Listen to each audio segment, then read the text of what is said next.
Sherry with Solutions by Design, and today we are going to go over our latest addition to Montage, the Chocolate Toxicity Widget.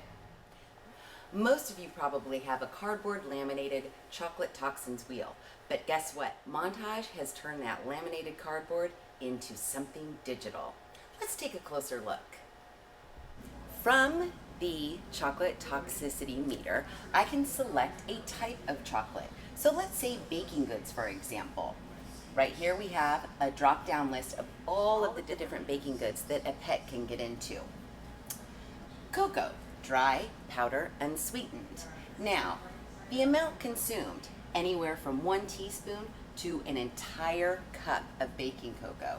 You can see the meter went off the charts as far as the toxicity severity. Now, depending on the weight of the dog, this meter is going to fluctuate.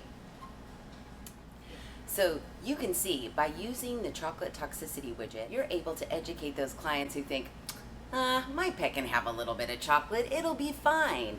Well, it may be fine. However, depending on the type of chocolate and the weight of their pet, the amount that that pet consumes could be very severe. Everything from baking goods to beverages to cookies and desserts is here to help you explain to your client the importance of their pet and the chocolate they consume. If you'd like to learn more about Montage, please visit our website, or if you have any questions, don't hesitate to give us a call.